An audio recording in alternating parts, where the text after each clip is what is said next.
chache. Mada yangu ni maono na mwelekeo wa Busokelo tunayoitamani kuwa, au tunafikiri Busokelo, kila mwana Busokelo akitamani kuwa katika Busokelo ya namna gani. Na hilo ni jukumu la msingi ambalo nataka niwaambie. Kwa kipindi ambacho kwa neema ya Mwenyezi Mungu mimi nitakuwa mbunge kwa miaka mitano, la kwanza kabisa nataka niwahakikishie tunataka kuwa na Busokelo ambayo inatoa fursa ya kila mwana Busokelo kuweza kutoa mchango kwa ajili ya maendeleo ya Busokelo yetu. Mzungumzaji aliyetangulia hapa, kaka yangu Mwakabibi, na unajua ukiwa mzungumzaji baada ya Mwakabibi nayo ni changamoto pia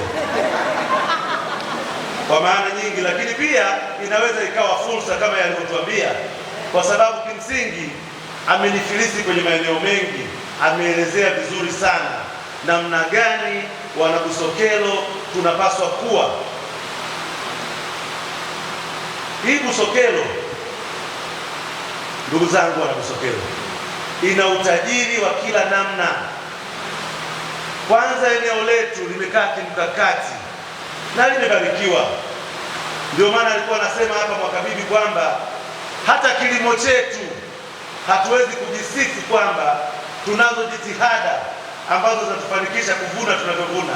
Ni neema ya Mwenyezi Mungu tu, kwa maana kwamba tunazo mvua za uhakika kuweza kututosha kuzalisha mazao mbalimbali ambayo yanazaliwa Busokelo.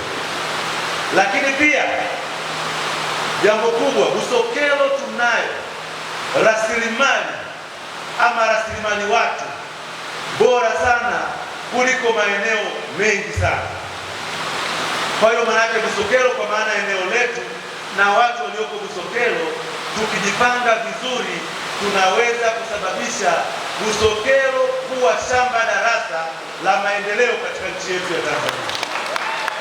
Na hili linawezekana kwa kuamua.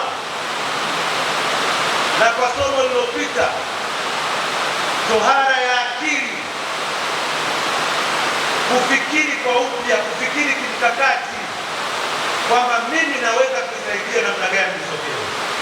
Mimi ni mbunge wa Busokelo, lakini nataka niwaambie, mimi kama Rutengano hakuna maajabu yoyote tunaweza kuyafanya kwa ajili ya maendeleo ya Busokelo.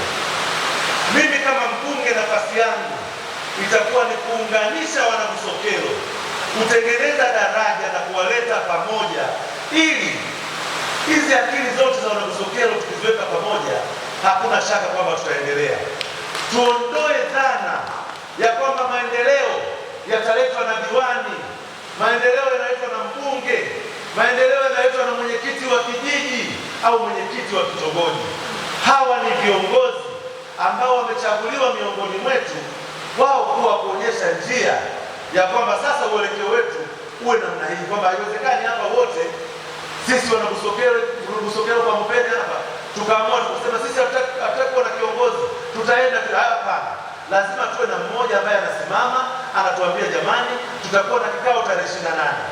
Jamani, tunataka kitu hiki na hiki kielekee katika uelekeo fulani. Kwa hiyo kiongozi kazi yake ni kuonyesha njia. Na mimi nataka niwaambie, sijui kama mnajua,